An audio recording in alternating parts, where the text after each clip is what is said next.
Good evening, everyone. I'd love to welcome everybody watching this to our very first podcast of interviews for the Hamilton Lions Club. Uh, as well, I should say not as always, but as always, this is Lion Mike, and with me is my partner, Lion Sam. Sam, say hello to the crowd. Woo, I gotta say, I've done probably 1,000 podcasts, but I'm so excited about this one.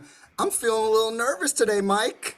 Yeah, we got some. We're starting to move up the ladder here on the Lions here, man. We went pretty big really fast, you know. That's So how we do it. I'm gonna turn it over to our guests here to introduce themselves, and we'll start with Lion Eli. There, would you like to introduce yourself and what you are with the Lions?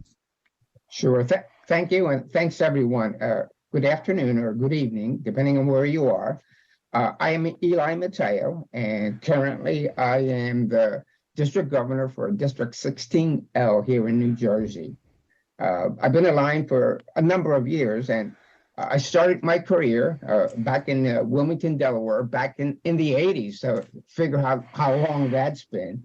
But I took a little reprieve for a while because of work environment and stuff like that. But in 1985, I re-energized my thoughts about community service. And again, I came and I enrolled in Lions in Pennsauken, which I'm still a member. And since then, it's been great. We've had a good opportunity to pretty much serve the neediest of people in the community and help them, pretty much with eye screening and food issues and all that stuff. So it's been great. It's been a good experience. Awesome, thank you and welcome. We are so excited to have you here. And Donna, Lion Donna, would you like to go, please? Okay. My name is Donna Freidel. I'm a member of the Glassboro Clayton Lions Club, and I'm currently serving as first Vice District Governor for District 16L in Lions. Awesome. And welcome. We are so excited to have you here. And Donna, you and I, we've met a few times over the years as since I've been a Lion and a couple of our events, and we really appreciate you coming out. So you guys mentioned that, you've been Lions for a while, but Lion Eli and Lion Donna, we didn't get like years out of you. How many years can you remember? Eli, do you have a number to it? How many years? Sure. It's been a total of 10 years. Okay. Again, it was I remember it vaguely. 1983 was when I first started, and I started Lionism because of my work environment. Back then, I was the director of handicap services for the Boy Scouts of America.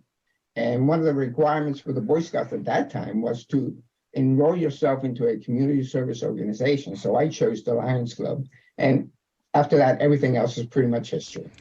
That's awesome. And that's a great organization to join, as we all know. Lion Donna, how about you? I've been a Lion for 8 years now. I joined in 2014 at the invitation of my brother, who's currently Consul Chair, Bob Freidel, and I have continuously risen up the ranks in those 8 years. Awesome.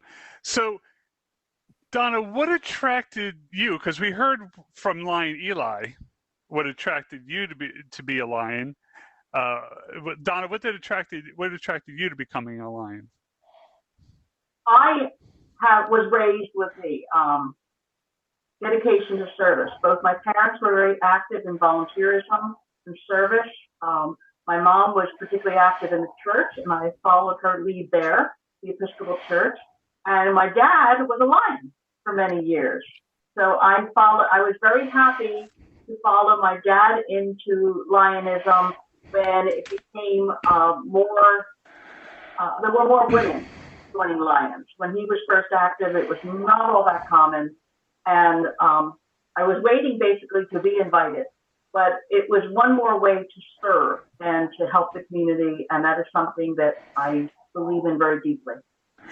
That's awesome. And it's funny you mentioned that too, because Sam, remember when we interviewed Lion Art Orsi and Carol Orsi, they mentioned that the Lions was an all-male club for a really long time, and one of the first organizations to allow women to into the club to join, which is great, because how can guys do anything without women in their life? I mean, we're Oh just so man. unorganized and everything like that. You know, Yeah, you need to. I was super proud of that interview. I mean, those two are just magical people. And Hmm. so I did that interview after being a Lion for like barely a year. And let me tell you, Donna and Eli, in that 1 year, I got to experience so many things and do so many things I'm very proud of. So I want to ask you, I'm going to start with Donna because ladies first, of course. Donna, you've been in the Lions for a lot longer than I have. Out of all the things you've done over these last, I think you said 8 years, out of all the differences you've made in people's lives, what is the one thing you would say that stands out in your mind as the one thing you are most proud of? I would say that is, and I'm proud of many different areas where we serve, but for me personally, chairing the Diabetes Strides Walk at convention, which I chaired from the first year, which now when I was just a Lion for a couple months, because I'm a parent of two type 1 diabetic children. That has been a passion of mine. So when I was asked to help organize this event, and we brought in Lions from all over the state to raise money for JDRF and walk the boardwalk and give visibility both to Lions and to JDRF. And we have continually done that. During a couple of years of the pandemic, we did it sort of virtually, and I was recording myself walking around a park, but we still raised money, and we have raised tens of thousands of dollars that way. And I've seen clubs such as Hamilton take on that challenge of raising money for JDRF and doing a fantastic job with it. So to me, that's the most exciting thing that I personally have achieved. I don't know if you realized it, but we just became best friends. I too, Donna, I have a type 1 diabetic in my house. My little son Casey is my little hero. And of course, hearing that from you, like, it means a lot to me. So, hey, maybe one of these days that's why this podcast is so awesome. Now I know Donna's out there doing great things. Maybe one day we could link up and do something amazing, Donna. And we should do a whole podcast just talking about JDRF and Oh, that's coming. I did That's one coming. yesterday on my other show, but yes, the hits we'll keep them coming. Eli, what about you? I know you've done so much, man. What's the one thing that stands out to you the most? Well, for me personally, through the years, screening the kids in the school system for affective eye issues has been the most dominant thing in my life as far as Lions is concerned. When you go in there and you find what the results are for the youngsters, and you're able to help them and improve their lives by having them being able to see the blackboard clearly, then you know that they're pretty much learning better in school, and then we don't have to wonder why the kids are failing in school. I was telling Mike the other day, I was like, Mike, I've seen fifth graders in my class squinting at that board. They don't understand what's happening because they can't even read it. Mike, and here we are with these machines getting way ahead of the game so these kids can get the eye care that they need. Yeah, absolutely. It was, that's great, because I want to tag on to what Donna said on something, and Eli. So we're starting with Eli. Yeah, so we do have the eye screener, the Plus Optics device. That was when my first year as president.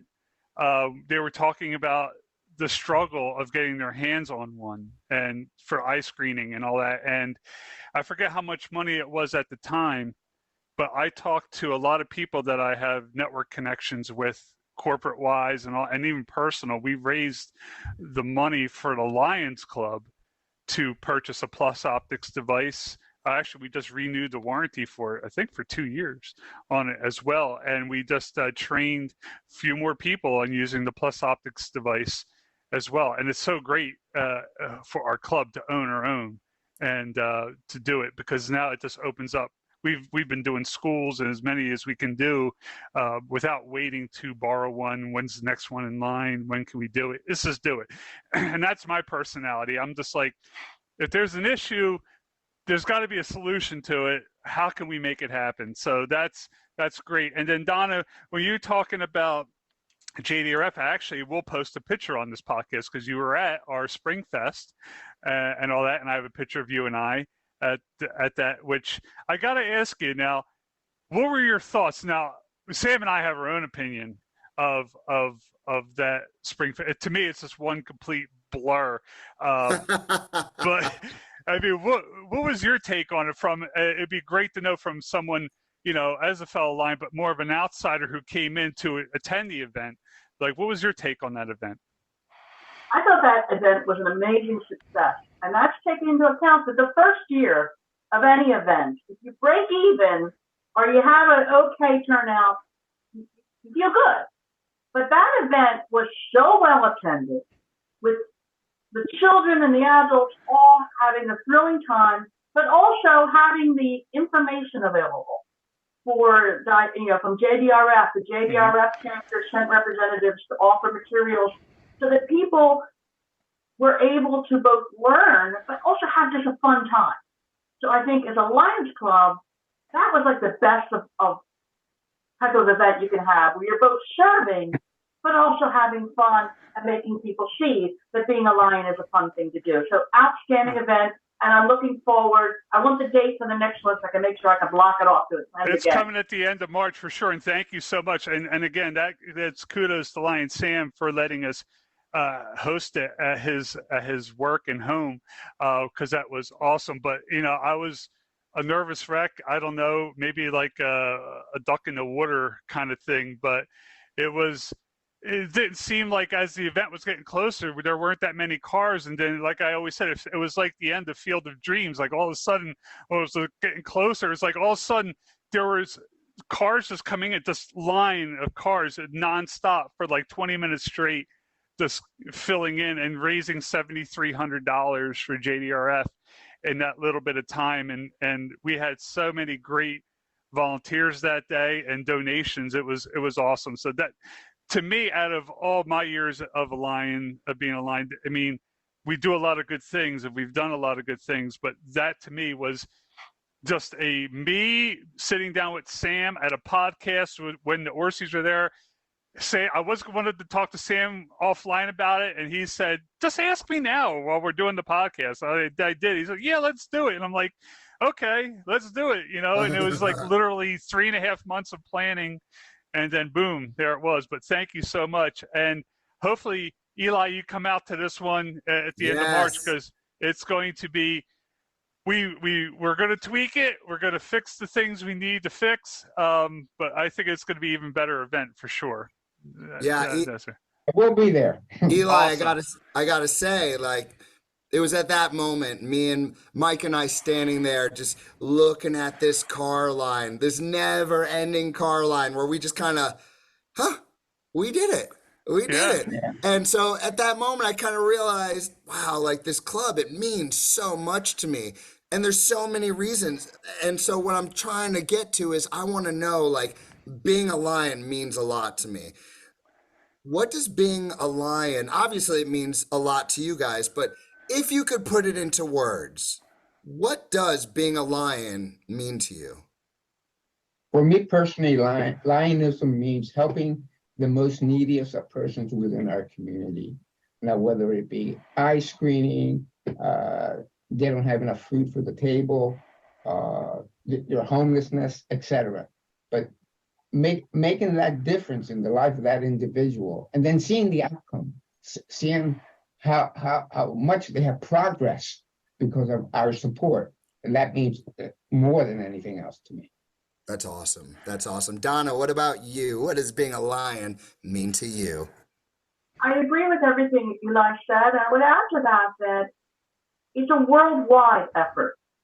And that is particularly important, especially when you're talking to young people. And I frequently go to the college and recruiting campus Lions. And one of the things I like to emphasize, you know, the things that we look at aren't necessarily the same things that are the priority.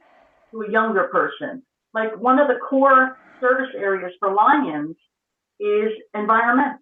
And for us, you know, we kind of take it for granted, well, yeah, we recycle or whatever. But younger people see the environment as a crisis, and they're not wrong. And when we're working with Lions from India, from South America, from Canada, Europe, everywhere, that is really important. And I love the idea that when we support like LCIF, the Lions International Foundation, we are helping lions in Ukraine feed people. We are helping people who are in Pakistan who are being flooded survive and get aid. And whether it's a disaster in the United States, we are generally going to be the first civilian organization on the ground helping. We were the first civilian organization at 9/11, helping to take care of the first responders, helping with the dogs that were needed to have their eyes rinsed and all that. People don't realize how much Lions do and how many different areas that they're involved in. And we've talked about pretty much all of them. Eli mentioned hunger. That's a core area for us, hunger relief. And diabetes. And pediatric cancer is the fifth one. And I know that your club does a lot to help with that. And many of the clubs do. So between vision and diabetes and those other three, Lions can do anything that they see a need for. But what's thrilled is that all of us, you know, Sam, you and I, diabetes speaks to us because we see firsthand what it does to a young person to have that. My child was 1 when diagnosed. My daughter was 8, but a 1-year-old being diagnosed is hard. But we also, I work at the food center in my Lions Club. And you're giving out food to people. This is making the difference between being hungry and not being able to function, or being able to get by and satisfied. And it's one of the most rewarding things we can do. So to me, it's the worldwide aspect. We are the largest service organization in the world, and we have a worldwide perspective in where there is need and where it needs to be done. So we serve our communities, we serve our state, but we also serve the whole world. And I think that is a beautiful thing about Lions. Woo, write that down. Well said. If I had a beer, I'd toast you on that. so hey, you have one, me too. Cheers. So that is awesome because you know what, Donna, you're right, and you mentioned cancer, and you mentioned and Eli, you mentioned giving to those in need. Yes, we just got done delivering our food to, and I mentioned this at the meeting you both attended. That we did, well, I was delivering, but I did deliver the food to St. Christopher's Hospital. I believe we ended up donating about $2,200 worth of food. It was like, with the cost of food going up, I tried to do my best, and the ShopRite in Northeast Philly were great. And I'll repost pictures of that again on this of that. But then the Secret Santa that we're doing for a family that has a child at St. Christopher's. Getting treatment for cancer. The Secret Santa is just about wrapping up all the gifts that I posted on Amazon. There's only 2 left to be purchased. Any other monies that come in will go towards gift cards for food and things like that for the family that we're supporting. As a family with 3 kids. And what they don't know is I'm adding to that because I have, there's 3 kids and parents, and I have 4 Chromebooks that I'm adding to their list that they will open up on there. I have that got donated by our friends at CDW. So that's really good because you just don't know what it is, but education is big. And if they need a computer at home, and my goal was I'm not going to give one. If I can't give one to each kid, then why do it? I don't want them fighting over it, so everybody's going to get one. So that's awesome too. Donna, I mean, your message almost fills in what my last question we were going to do here is that, and I'll just put this out there for Eli and or Donna, any message that you would like to pass on to any Lions that will, listening to this podcast, like anything you'd like to say to your fellow Lions that would be listening? Pretty much, don't be afraid to get your hands dirty. Sometimes we as humans have a tendency to take a step back when things come your way and they're not necessarily the best. Mm-hmm. Get out there, prove to yourself and to your community that you can make a difference in their lives. Awesome. Donna? I would add to that don't be afraid to ask someone to join you, whether they just start out by a service project. Remember, I've been going to Lions functions most of my life because of my father and brother. Mm-hmm. Invited to join Lions since 2014. And I think that often we run into the people that we have collaborative efforts with, other organizations. You can invite them to join too, whether it's the Knights of Columbus or the Rotary. Mm-hmm. There's no rule that you can only be in one service organization. So I would say it's a great thing, share with people, and I would also encourage that every Lion do what you do so well, which is share on Facebook.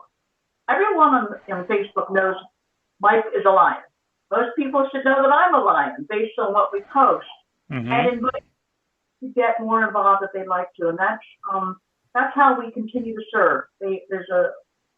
International has a statistic that for every new Lion, 70 people are served. Oh, wow. That's a pretty big impact. Yeah. Increasing our service footprint. And I think that that's part of our job to both help, but also we know how fulfilling it is for us. That it's not a burden you're placing on someone else. It's something awesome that you're willing to share with other people and say, I love being a Lion, and I think you'll love being a Lion too. Well, that's well said, both of you. I love it. That's awesome.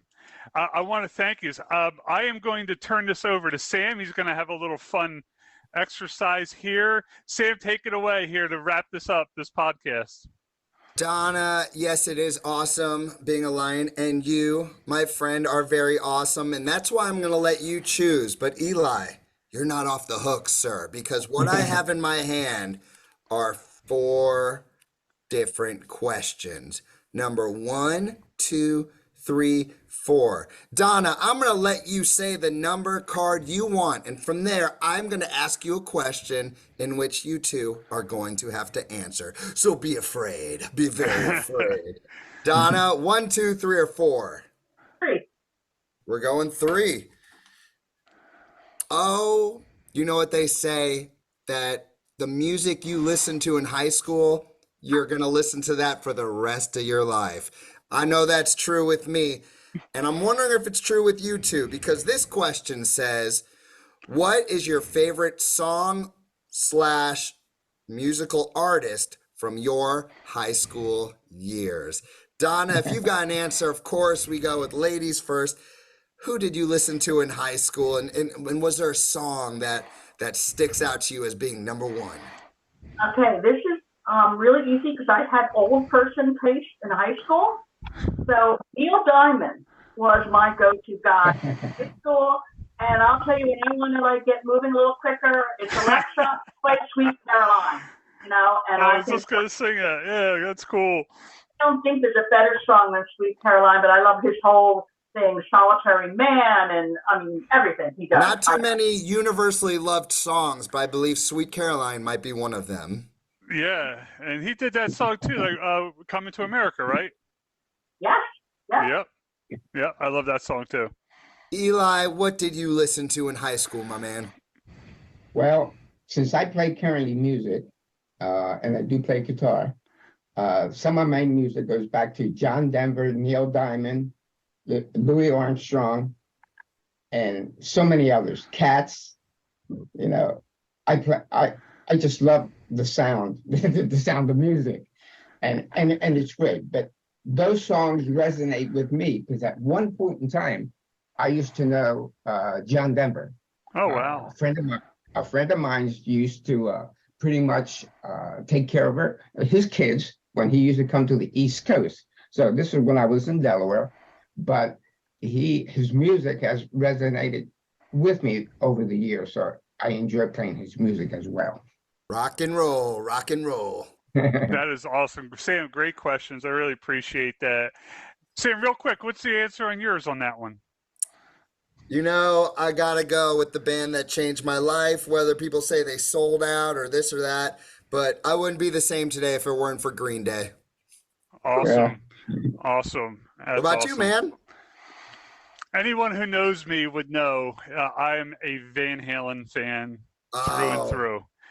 Mean Street, Fair Warning album, probably. If an alien ship came down to Earth and wanted to know what rock and roll was, I'd say I'd play Mean Streets for them for Van Halen, the Fair Warning album for are sure. we counting Sammy Hagar in there or no Hagar? I love Sammy Hagar. Love Right Sammy on. Hagar with the group. Absolutely. I love both Yes. genres of it. Well, I think that wraps up our podcast.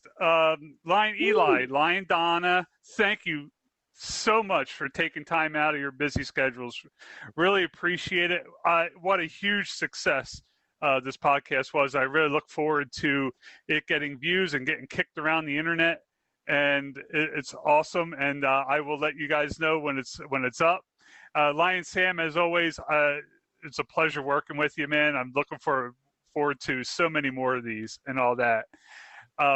Again, I'm going to close it out. Lion Eli, Lion Donna, Lion Sam, thank you so much. And I appreciate everyone watching this podcast, and hopefully tune in for more to come.